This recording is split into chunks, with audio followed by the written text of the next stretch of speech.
I was able to find this incredible antique piece at a farm, and they were cleaning out some of the equipment that they weren't using anymore. And I bought this amazing box that was solid wood, but because it was super dirty, she wasn't really sure what it was made of. And you can see here, it's got this incredible drawer at the front. And in the drawer, they used to actually put the equipment that they used to use to clean the horses with, including the saddles and things like that. So I thought, oh my goodness, I love this. I want to be able to use this for myself and have it at the front door, so that if ever you come to my house to pick up some of your ENJO pieces, it will be in this box. I've had it for a couple months now, and I've been meaning to do a really amazing clean on it, and today's the day, because I had a client that reached out to me and asked, how do I clean this antique door that I bought? It is dirty and I want to protect it using the Beeswax Leather and Wood Balm, and she didn't have it in her inventory of her ENJO and wanted to know how to use it. So I've done a few videos before with antiques, but I'm going to do this right now to show you. And I did one part of the front of the box, and I'm going to finish it now. So it's super quick and easy. So the key that you have to remember is that when you're restoring any antique furniture, as well as if you're cleaning your boots and stuff, you need to make sure that you clean it well first, and you're going to use your gloves. And the best thing to do is make sure that you use the right glove for the appropriate clean. If it's a super dirty surface like this one here, I'm going to use either my outdoor fiber or I'm going to use my living room fiber. And this is the hard, strong fiber, but it also has an amazing long fibers at the back here, and this one is super great too because it will pick up any of the dirt that is left on the surface when I'm removing all of that. Okay, so remember, if you don't want to strip the wood and the wood has got a finish on it, go with a softer living room glove instead of doing the strong glove like this. Okay, so I also, like I said, have the protector, which is the beeswax, and all you need to do is take a little tiny bit of this.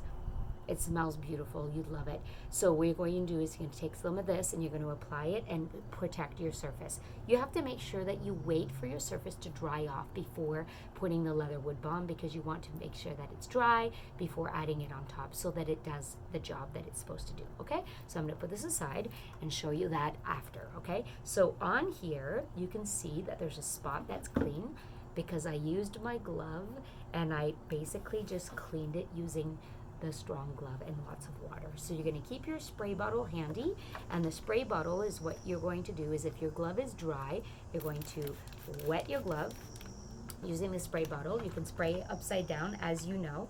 It's so amazing.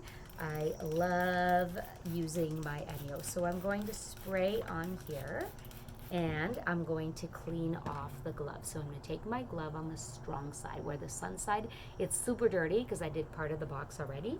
So I'm going to hold the box and do a nice little circular motion or straight up and down depending on how big your piece is, because I want to get into that grain and remove all of that dirt from the barn because it was definitely in there for a long time. So I'm going to massage that, clean it off. If it's super dirty, add more water. See all that dirt on there?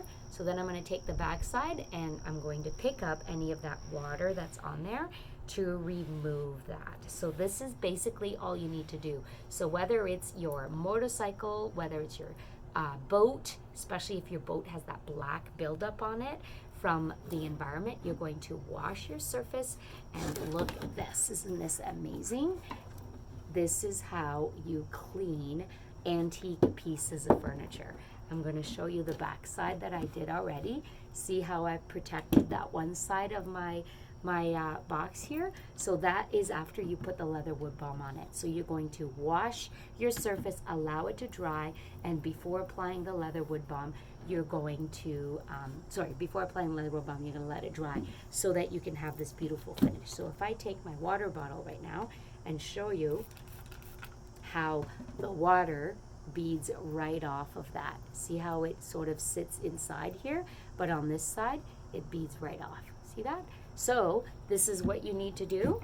Maybe I'll put a little bit more water, oops, so you can see. look at that.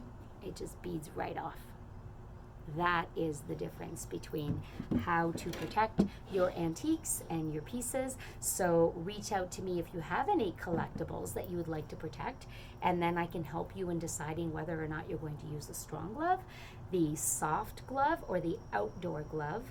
And if you've not known about the Beeswax, the leather wood balm, amazing, especially now before winter, to protect your boots, your shoes, or even because of the rain. It's amazing. So reach out to me and I can help you out in making the decision on what you need, and then think about all the things, the places where you have those the wood or the leather. So even leather furniture at home in your living room, you can protect as well, so that when you're putting glass on a table, a coffee table, a night table, you can protect it. Use it. It goes a long way. It's $49, and all you need is a small polishing fiber. But if you're doing a larger surface or a lot of larger surfaces, there's also a glove, a polishing glove, that is $54, available for purchase now. And we never had that before now, so it is amazing. So there we go. Keep your handies for the winter coming up, and enjoy your ENJO antiquing.